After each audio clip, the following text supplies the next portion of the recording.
Hello everyone, welcome back to CUT numbers. देखिए, ये जो वीडियो रहने वाली है ये आपके लिए बहुत ही इम्पॉर्टेंट वीडियो रहेगी, क्योंकि हम इसमें डिस्कस करने वाले हैं कुछ ऐसी मिस्टेक्स जो स्टूडेंट्स करते हैं उनकी तैयारी के दौरान। अगर आप सीयूटी 2025 के लिए प्रिपेयर कर रहे हैं या फिर किसी अदर कॉम्पिटिटिव एग्जाम के लिए भी प्रिपेयर कर रहे हैं तो ये वीडियो पूरा देखिएगा, क्योंकि इसमें हम ऐसी मिस्टेक्स के बारे में डिस्कशन करेंगे जो कि हम लोग कभी देखते हैं कि हम लोग इग्नोर कर देते हैं उन सारी मिस्टेक्स को। ठीक है, तो ये आपकी प्रिपरेशन को बूस्ट करेगा ये वीडियो फॉर श्योर।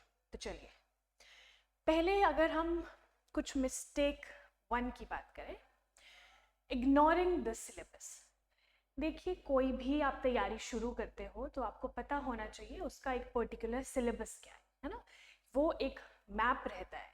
सिलेबस अगर आपको पता है और आपने वो अच्छे से पढ़ा है तो पहली चीज़ कंप्लीट हो जाती है ना। आपको syllabus is very important preparation के लिए। आपको क्या करना है, थॉरोली अंडरस्टैंड करना है सिलेबस को। मान लीजिए आप सीयूटी 2025 के लिए जो भी प्रिपेयर कर रहे हैं, ऑब्वियसली कर ही रहे होंगे, तो आपको पहले थॉरोली अंडरस्टैंड करना है सिलेबस को, है ना। अगर आपको पता है 3 पार्ट्स में डिवाइडेड है सीयूटी 2025 का syllabus, part 1, part 2 and part 3। पहले में है इंग्लिश, दूसरे में आपका डोमेन स्पेसिफिक सब्जेक्ट्स आते हैं और तीसरे में आता है गैट, है ना, जिसे पहले जनरल टेस्ट कहा जाता था, अब ये जनरल एप्टीट्यूड टेस्ट हो गया है। ये तीनों सिलेबस है ना, मेजर पार्ट है। इसके अंदर आपको दिखेगा कि इंग्लिश में भी इंग्लिश लैंग्वेज है और भी बहुत सारी लैंग्वेजेस हैं। इसमें डोमेन स्पेसिफिक सब्जेक्ट्स हैं और इसमें आता है करंट अफेयर्स, जनरल नॉलेज और एप्टीट्यूड। ठीक है, तो इस तरह से आपको पूरा सिलेबस पता होना चाहिए और सिलेबस आपको हेल्प करता है प्रायोरिटाइज आपके स्टडी प्लान को। जो भी आपका प्लान आगे का रहेगा, है ना, पहले आपको सिलेबस पता होगा तभी आप प्लान कर पाओगे ना कि आपको ये चीज़ें ऐसे ऐसे डिवाइड करनी है। जैसे कि ये हम एग्जाम्पल ले रहे हैं सीयूटी 2025 के लिए। अगर आपको पता ही नहीं है कि आपके पार्ट 1 में क्या आने वाला है, पार्ट 2 में क्या आने वाला है और पार्ट 3 में क्या होगा, तो आप कैसे डिवाइड करोगे पूरे स्टडी प्लान को। तो सिलेबस को इग्नोर करना is a very very very big mistake. Syllabus को आप देखिए। अगर आप सीयूटी 2025 के अलावा किसी और एग्जाम के लिए प्रिपेयर कर रहे हैं तो उसका भी एक पर्टिकुलर सिलेबस रहेगा, उसका एक प्रिंट आउट निकाल लीजिए और उसको हमेशा अपने पास रखिए। ठीक है, चलिए, ये हुई पहली मिस्टेक। तो आपको क्या करना है, इसमें जो भी आप एग्जाम के लिए प्रिपेयर कर रहे हो उसका सिलेबस का पीडीएफ निकालिए, ऑनलाइन और ऑफलाइन जैसे भी आपको, है ना, सूट करे, तो उसको अपने पास रखिए ताकि उसमें से देख के आप देखो कि अच्छा ये टॉपिक मेरा हो गया, नेक्स्ट आप किस टॉपिक के लिए जाओगे। तो ऐसे आपको स्टडी प्लान में ये हेल्प करेगा। ठीक है, पहली मिस्टेक हमने देख ली कि कौन सी मिस्टेक है जो नहीं करनी है और उसको टैकल कैसे करना है। Next is neglecting time management. देखिए, पूरे दिन में सभी के पास 24 घंटे होते हैं। कुछ लोग उस 24 घंटे को इतने अच्छे से यूटिलाइज करते हैं कि वो लोग निकाल देते हैं जिस भी एग्जाम के लिए प्रिपेयर कर रहे हैं। कुछ लोग नहीं कर पाते, तो उन दोनों के बीच में जो एक गैप आता है, अगर आप 2 स्टूडेंट्स को लोगे तो वो होता है time management gap. Time management gap का मतलब है कि आप मान लीजिए आपके पास सिलेबस भी है, आपने एक प्लान बनाया है, लेकिन आप टाइम मैनेज नहीं कर पा रहे हो कि इसके लिए कितना टाइम देना है, इस सब्जेक्ट को कितना टाइम देना है और जितने भी आपके पास सब्जेक्ट है इन टोटल। तो उसके लिए आपको क्या करना है, पहले तो एक इफेक्टिव टाइम मैनेजमेंट लेना है ना। ये जो की पॉइंट्स हैं सारे के सारे, ये मैं इसलिए आप लोगों के लिए लेके आई हूँ। मैं सिर्फ बोलूँगी तो आपको इतना अच्छे से नहीं पता चलेगा। तो इफेक्टिव टाइम मैनेजमेंट आपको ध्यान रखना है ना। ये कुछ ऐसे वर्ड्स होते हैं, की वर्ड्स होते हैं जो आपको अपने माइंड में रखने हैं। तो टाइम मैनेजमेंट के लिए पहले तो इफेक्टिव टाइम मैनेजमेंट, एक प्लान बनाना है कि आप इस तरह से आपका पूरा दिन 24 आवर्स निकालोगे। दूसरा, प्रोक्रेस्टिनेशन और inefficient study schedules can hinder progress. Very very important, procrastination.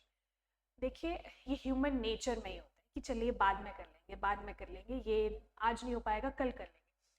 कल पे चीज़ें नहीं डालनी है। अगर आपने कुछ आज डिसाइड किया है, आपके स्टडी प्लान में वो इंक्लूडेड है, तो आज ही आपको करना है। थोड़ा सा ऊपर नीचे हो सकता है, नो प्रॉब्लम, लेकिन बहुत मेजर गैप नहीं आपको लेके आना है एक दिन के पूरे शेड्यूल में, ठीक है। और एफिशिएंट स्टडी शेड्यूल्स बनाने हैं। जितना आप एफिशिएंटली काम करोगे उतना आपके लिए आपके रिजल्ट्स आपको अच्छे दिखेंगे। फिर आप कुछ स्ट्रैटेजीज लेके आ सकते हो, जैसे कि creating study schedules and practising mock test. तो टाइम मैनेजमेंट के लिए आप कुछ स्ट्रैटेजीज बनाइए, है ना, जैसे कि फॉर एग्जांपल स्टडी शेड्यूल बना दिया आपने कि यहाँ से यहाँ तक आप लोग ये इतने टाइम में कवर करोगे, ये सिलेबस आपको इतने टाइम में कवर करना है, या फिर आज के ये पर्टिकुलर टॉपिक्स है, फिर आपको उन्हीं को पढ़ना है ना। तो neglecting time management is another big mistake. इसको आपको कैसे टैकल करना है? पहले तो आप एक एफिशिएंट टाइम प्लान बनाओगे कि आपको पूरा दिन 24 आवर्स को कैसे डालना है ना। ये आपके 24 आवर्स, ये देखिए ये है आपके 24 आवर्स। अब उसको आपको डिवाइड करना है। ये आपका स्टडी टाइम रहेगा पहला, है ना, क्योंकि प्रिपरेशन कर रहे हो तो study time is very important, है ना। तो स्टडी टाइम आपने रख लिया कि इतने से इतने आप पढ़ोगे, यहाँ से यहाँ इतना ये टॉपिक्स होंगे। फिर आपका ब्रेक टाइम आप रखिए, शॉर्ट शॉर्ट ब्रेक्स लीजिए। तीसरा फिर स्लीप टाइम, है ना। तो ऐसे आपको एफिशिएंटली आपके टाइम को मैनेज करना है। स्टडी प्लान्स बनाइए, छोटे छोटे टॉपिक्स लीजिए और उससे पूरे डेली बेसिस पे आपके गोल्स को पूरा कीजिए, ठीक है। इसके लिए आप एक और चीज़ कर सकते हो, या तो आप पिछले दिन, जैसे आज आप रात को सोने से पहले आप एक कल का शेड्यूल बना दीजिए, है ना। कल के लिए एक शेड्यूल बना दिया, फिर आपको सुबह उठ के बस उसको उस पेपर को देखना है और उसे वैसे ही फॉलो करना है।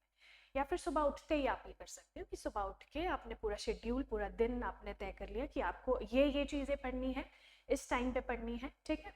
तो ये सारी चीज़ें टाइम मैनेजमेंट में आती है। एक पूरा दिन का study plan comes under the time management. Mistake 3 क्या है? Not practicing enough. देखिए, अगर आप प्रैक्टिस नहीं करते हो ना, practice makes the man perfect. तो अगर आप प्रैक्टिस नहीं कर रहे हो, आप डेली पढ़े जा रहे हो और ऐसे आपने उस चीज़ को रिवाइज नहीं किया एट द एंड, तो आपको वो याद भी नहीं रहेगा और प्रैक्टिस से ही आप सीखोगे, ठीक है। तो आपको यहाँ पे क्या करना है? रेगुलर प्रैक्टिस करनी है। देखिए, आपने टाइम मैनेज कर लिया, आप पूरा डे बहुत अच्छे से यूटिलाइज कर रहे हो, ठीक है, पूरा दिन बहुत अच्छे से यूटिलाइज कर रहे हो, लेकिन at the end of the week एक ऐसा दिन रखिए 1 और 2, 1 + 1 और 1, ठीक है। 1 या 2 दिन आप ऐसे रखिए जिसमें आप पूरा वीकली रिविजन करो। आपने पूरा हफ्ता जो पढ़ा है, इतनी मेहनत की है, उसको रिवाइज करने के लिए टाइम निकालिए, क्योंकि जब आप बार बार प्रैक्टिस करते हो तभी आपके दिमाग में वो चीज़ बैठी रहती है। नहीं तो फिर आप ऐसे पढ़ते जाओगे, आपको बाद में पता भी नहीं लगेगा कि इतनी सारी चीज़ें आप ऑलरेडी पढ़ चुके हो, आपको याद ही नहीं आएगा। तो वीकली रिविजन बहुत ही ज़्यादा इम्पॉर्टेंट रहता है ना। पूरे वीक में आपने जो भी पढ़ा है, वैसे कुछ बच्चे पूरा दिन का भी एक बार रिविजन कर लेते हैं सोने से पहले, आप वैसे भी कर सकते हो। लेकिन अगर आपके पास वो सब करने का टाइम नहीं है, तो आपको क्या करना है? हफ्ते में एक बार, है ना, वंस अ वीक आपको पूरे हफ्ते की चीज़ें रिवाइज करनी है, ताकि आपका एक प्रैक्टिस अच्छी बन जाए, है ना। तो उसके लिए आपको रेगुलर प्रैक्टिस करनी है, कुछ मॉक टेस्ट लगाइए, प्लस आइडेंटिफाई अपनी स्ट्रेंथ्स और वीकनेसेस। जब आप प्रैक्टिस करते हो तो आपको पता चलता है कि अच्छा ये चीज़ मैं भूल रहा हूँ, तो उस पर ज़्यादा टाइम दीजिए। फिर आपको पता चलेगा अच्छा ये मैं ईजीली पिक कर पा रहा हूँ, तो उस पर फिर आपको पता है कि इस पर कम टाइम देने की ज़रूरत है। Analyse mistakes to improve performance. तो ये कुछ की पॉइंट्स हैं जो आपको इस मिस्टेक में ध्यान रखने हैं। रेगुलर प्रैक्टिस आपको करनी है, मॉक टेस्ट लगा दीजिए। दूसरा, अपनी स्ट्रेंथ्स और वीकनेसेस को आइडेंटिफाई करिए, क्योंकि वो आपसे अच्छा कोई भी नहीं कर सकता, क्योंकि आपको पता होगा ना कि आपने इस पर्टिकुलर टॉपिक के लिए कितना टाइम दिया था, है ना। अगर आप कम टाइम में कोई टॉपिक कर पा रहे हो तो इसका मतलब है वो आपकी स्ट्रेंथ है। और कुछ पर्टिकुलर टॉपिक्स ऐसे भी होंगे जिसमें आपको ज़्यादा समय लग रहा है लेकिन आपके दोस्त को कम समय लग रहा हो, क्या पता, तो फिर वो आपकी वीकनेसेस में आ जाएगा। तो उसको आपको पता है इसमें आपको ज़्यादा टाइम इन्वेस्ट करना है, ताकि ऐसा कोई भी टॉपिक ना हो जिसमें आप लैग कर जाओ। फिर अपनी मिस्टेक्स को इम्प्रूव, है ना, मिस्टेक से ही आदमी सीखता है, गलतियों से ही हम सीखते हैं। तो आपकी जो भी मिस्टेक्स रहती हैं उसको इम्प्रूव कीजिए। तो आपको प्रैक्टिस करनी है और काफ़ी ज़्यादा प्रैक्टिस करनी है। यहाँ से आपको ये भी पता चल गया कि आपको वीकली बेसिस पे रिविजन की ज़रूरत है ना। डेली बेसिस पे भी कर सकते हो, बट वंस अ वीक तो बहुत ही ज़्यादा ज़रूरी है। Then lack of focus and concentration, ये है काफ़ी बड़ी मिस्टेक जो कि बहुत सारे लोग, बहुत क्या सभी इससे आप कह सकते हो कि फोकस और कंसंट्रेशन, ऐसा कोई भी इंसान नहीं है जो इस मिस्टेक को नहीं करता है ना। फोकस और कंसंट्रेशन का लैक मतलब कि उसका कम होना। इसमें क्या होता है, स्टडी सेशंस लगाइए। आपको क्या नहीं करना है, इसमें आप लोगों को प्रैक्टिस करके ही ये आएगा। फोकस और कंसंट्रेशन के लिए कुछ छोटे छोटे टिप्स रहते हैं कि आपको कैसे फोकस बढ़ाना है कि आप ज़्यादा टाइम तक, होता है ना कि आप इफेक्टिवली पढ़ पाए ना, एफिशिएंटली पढ़ पाए। आपका जो भी, अगर आप 2 आवर्स किसी को दे रहे हो, किसी एक सब्जेक्ट को 2 आवर्स अगर आप दे रहे हो, तो वो पूरे 2 आवर्स जो है वो ऐसे नहीं होने चाहिए कि उस टाइम पे आप कुछ और ही सोच रहे हो, है ना। अगर आप इस टाइम पे पढ़ रहे हो तो उस टाइम आप सिर्फ पढ़ ही रहे हो, है ना, किताबों पे ही हो। बाकी चीज़ों के लिए आप अलग से टाइम निकालिए, आप अपने खेलने के लिए अलग टाइम निकालिए। अगर आप वैसे तो सोशल मीडिया से दूर रहना चाहिए, लेकिन अगर आप वैसे भी यूज़ करते हो तो उसके लिए थोड़ा सा टाइम निकाल दीजिए दिन में आप। दैट इज़ टाइम मैनेजमेंट, है ना, वहीं से हम आए हैं। तो टाइम मैनेजमेंट ही हमें सिखाता है कि हमें किस चीज़ को कितना टाइम देना है। डिस्ट्रैक्शंस को अवॉइड कीजिए, ठीक है। जो भी डिस्ट्रैक्शंस है, हर किसी की अलग अलग डिस्ट्रैक्शंस रहती है। तो आपकी जिस भी तरह की डिस्ट्रैक्शन है ना, आपको पता होगा कि आपको सोशल मीडिया डिस्ट्रैक्ट कर रहा है, या फिर आपके कोई दोस्त हैं, ऐसा भी कोई ग्रुप रहता है कि आपको वो पढ़ने ही नहीं दे रहे हैं। तो वैसे जो ग्रुप है उससे दूर रहिए, अच्छे दोस्तों के साथ रहिए कि आपको लगे कि हाँ, आपका पूरा दिन एक अच्छे से बीता है, आपने एफिशिएंटली यूज़ किया अपने 24 आवर्स। फोकस को इम्प्रूव कीजिए, कंसंट्रेशन को इम्प्रूव कीजिए, कैसे, डिस्ट्रैक्शन को मिनिमाइज करके और स्टडी ब्रेक्स को इफेक्टिवली लेके। स्टडी ब्रेक्स का क्या मतलब है, देखिए, आपने 45 मिनट्स के लिए पढ़ा, उसके बाद आप 15 मिनट्स की ब्रेक ले लीजिए, है ना। ऐसे आपको अजीब भी नहीं लगेगा कि हाँ मैं तो कब से पढ़ ही जा रहा हूँ। छोटी छोटी ब्रेक्स लीजिए, 45 मिनट्स के लिए पढ़िए, फिर 15 मिनट की ब्रेक लीजिए, फिर 45 मिनट्स के लिए पढ़िए, फिर 15 मिनट की ब्रेक लीजिए। तो ऐसे जब आप डिवाइड करोगे अपने टाइम को, आपको खुद से आदत पड़ जाएगी और डिस्ट्रैक्शन से अपने आप दूर हो जाओगे, है ना। तो कंसंट्रेशन और फोकस को बढ़ाने के लिए ये बहुत ही इंपॉर्टेंट टिप्स है, जो कि आपकी तैयारी में बहुत ज़्यादा काम आती है। ऐसे ये सुनने में बहुत ही ईजी चीज़ें लगती हैं, हाँ हाँ हम तो फोकस्ड ही है, लेकिन जब आप रियलिटी देखते हो, जब आप पढ़ रहे होते हो, उस टाइम पे आपको पता चलता है कि ओह अभी तो ये भी करना है, ये भी करना है, दोस्तों के साथ भी जाना है। तो उसके कैसे अवॉइड करना है, इन मिस्टेक्स को कैसे नहीं करना है, वो उसी लिए ये वीडियो बनाई जा रही है। तो आप प्लीज़ देखिए, है ना, पूरी वीडियो देखिए और इससे कुछ सीख के जाइए। अगर आप अपना टाइम इन्वेस्ट कर रहे हो इन वीडियोस पे, हमारे चैनल पे, CUET निम्बस पे, तो आप कुछ ना कुछ सीख के जाइए, है ना। जो भी आप वीडियो खोलते हो उसमें से कुछ ना कुछ सीख रहे होंगे आप ज़रूर। तो focus and concentration very important. Not taking care of your self, एक उससे भी बड़ी मिस्टेक कि आप खुद की केयर ही नहीं कर रहे हो। देखिए, अगर आप अच्छे से, आपको टाइम मैनेज करना आ गया, है ना, आप पूरा दिन बहुत ही अच्छे से कर रहे हो, फिर आपने स्टडी प्लान भी अच्छे से बना दिया और आप फॉलो भी कर रहे हो, लेकिन तीसरी चीज़, टाइम मैनेज कर लिया, स्टडी प्लान भी अच्छे से बना लिया, अब आप क्या नहीं कर रहे हो, अब आप अपनी हेल्थ पे ध्यान नहीं दे रहे हो, है ना, खुद पे ध्यान नहीं दे रहे हो। तो हेल्थ इज़ वेरी इंपॉर्टेंट। देखिए, अगर हम एक भी दिन बीमार हो जाए तो आपको पता होगा कि फिर वो 2-3 दिन तक चलता रहता है और फिर पूरी जो भी हमारी परफॉर्मेंस रहती है पिछले कुछ दिनों की, वो भी ज़ीरो हो जाती है। तो हेल्थ पे बहुत ज़्यादा ध्यान देने की ज़रूरत है। वो हमें हेल्थ के जो इम्पोर्टेंस है वो तभी पता चलती है जब हम बीमार हो जाते हैं। जब हम ठीक होते हैं तब लगता है वो हेल्दी तो है हम। तो हेल्थ पे ध्यान दीजिए, खुद का ध्यान दीजिए। कैसे? अच्छी डाइट लीजिए, है ना, हेल्दी चीज़ें खाइए, रेगुलर एक्सरसाइज कीजिए, क्वालिटी स्लीप लीजिए, तो ये सारी चीज़ें जो है, stress management, social connection, mindfulness, ये सारी चीज़ें आ जाती है टाइम मैनेजमेंट में। टाइम मैनेजमेंट बहुत ही इंपॉर्टेंट चीज़ है, उसमें आपको हर चीज़ का ध्यान रखना है। आपके पढ़ाई का तो ऑब्वियसली ध्यान रखना है, दूसरी चीज़ आपके खाने का, आपके सोने का और आपके एक्सरसाइज का। रेगुलर एक्सरसाइज कीजिए, मेडिटेशन कीजिए और माइंडफुलनेस, अच्छे थॉट्स आप अपने दिमाग में लेके आइए। Mindfulness is very important. होता है ना कि खाली दिमाग शैतान का घर, है ना, तो आपको वो चीज़ नहीं करनी है। पूरा दिन को अच्छे से यूटिलाइज कीजिए, खुद को बिजी रखिए चीज़ों में। अगर आपको लग रहा है अभी मुझसे नहीं पढ़ा जा रहा, तो आप उस टाइम कुछ खेल लीजिए, है ना, कुछ फिजिकल एक्टिविटी कर लीजिए, एक्सरसाइज कर लीजिए, मेडिटेशन कर लीजिए। तो healthy eating, exercise, quality sleep और स्ट्रेस मैनेजमेंट।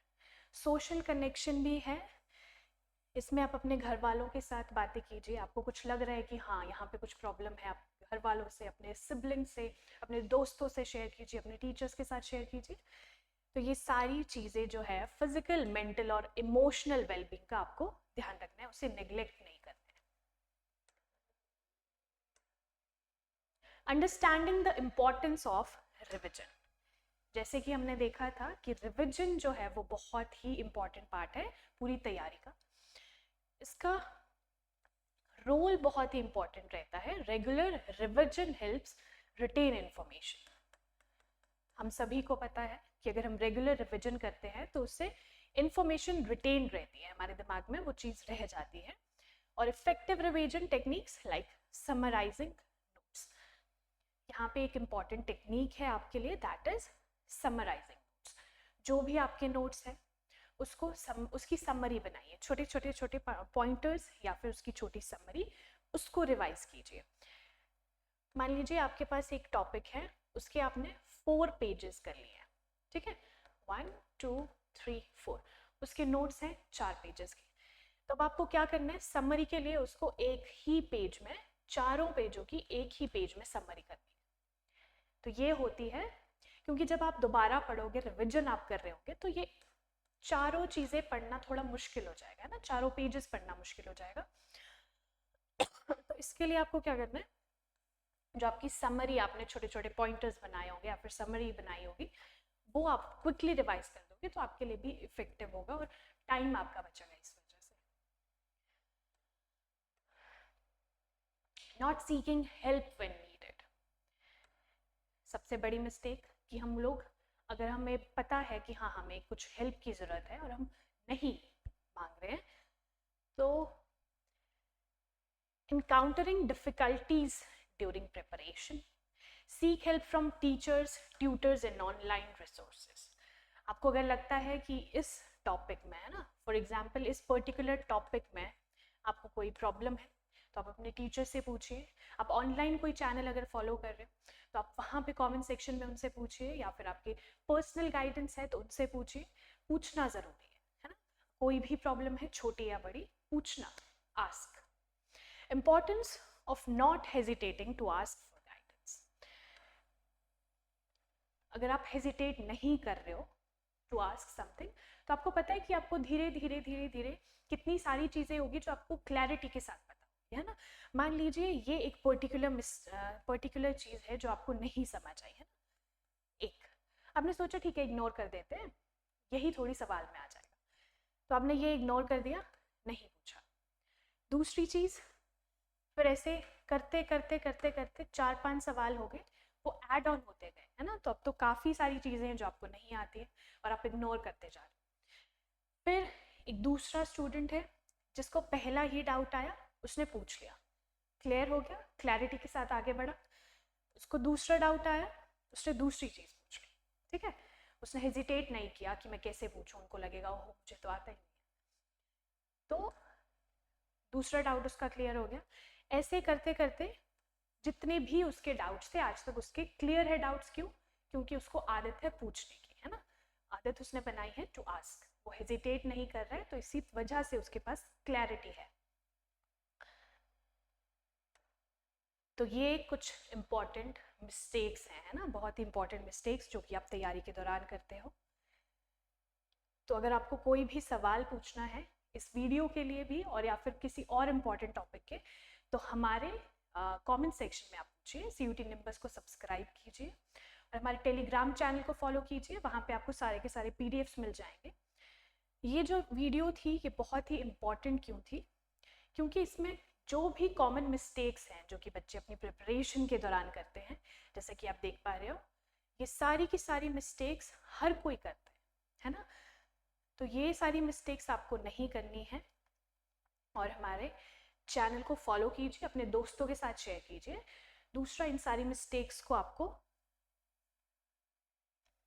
अवॉइड करना है और मैंने जो भी टिप्स एंड ट्रिक्स आपको बताए हैं कि इन सारी मिस्टेक्स को कैसे टैकल करें, वो आप ज़रूर फॉलो कीजिए, क्योंकि आपकी प्रिपरेशन में आपको ज़रूर इसमें एज मिलेगा, है ना, एक बूस्ट मिलेगा आपकी प्रिपरेशन के लिए। ऑल द वेरी बेस्ट, मिलते हैं हमारी नेक्स्ट वीडियो।